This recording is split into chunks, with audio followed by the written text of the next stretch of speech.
खुफिया agency raw के पूर्व चीफ एएस दुलत की किताब में अनुच्छेद 370 को हटाने को लेकर जो खुलासे हुए हैं, उसके बाद जम्मू और कश्मीर के मुख्यमंत्री फारूक अब्दुल्ला पूर्व मुख्यमंत्री फारूक अब्दुल्ला बेहद नाराज हैं और उनके सुपुत्र जो इस समय मुख्यमंत्री हैं उमर अब्दुल्ला, वो भी बेहद नाराज हैं एएस दुलत से।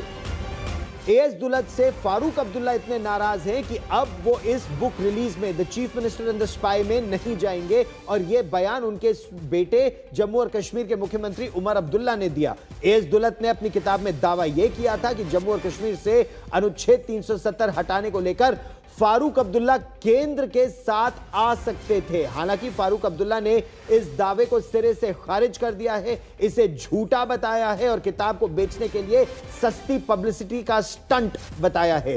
देखिए उमर अब्दुल्ला ने एएस दुलत की किताब को लेकर क्या कहा, सुनिए।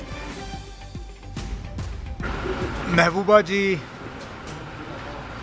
दुलत साहब के हर लिखी हुई चीज़ को सच तस्लीम करती हैं। तो दुलत साहब ने जो उनके वालिद के बारे में लिखा अपनी पहली किताब में, क्या हम उसको सच माने? और अगर हम उसको सच मानते हैं तो महबूबा जी उस चीज़ को लोगों में कैसे समझा पाएगी, उसका वो ज़रा जवाब दें। दुलत साहब की आदत है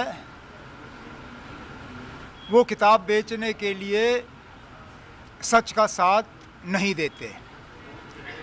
पहली किताब में भी उन्होंने किसी को नहीं बख्शा, इस किताब में भी फारूक साहब को नीचा दिखाने में उन्होंने कोई कसर बाकी नहीं रखी।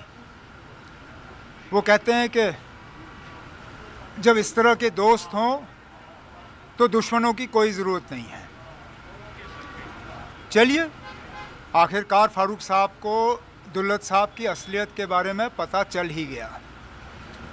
अब दुलत साहब को इस गलत फहमी में नहीं रहना चाहिए कि कल जब किताब रिलीज़ होगी तो फारूक साहब उनके साथ वहाँ खड़े होंगे, क्योंकि इस झूठ का साथ जो है फारूक साहब नहीं देंगे।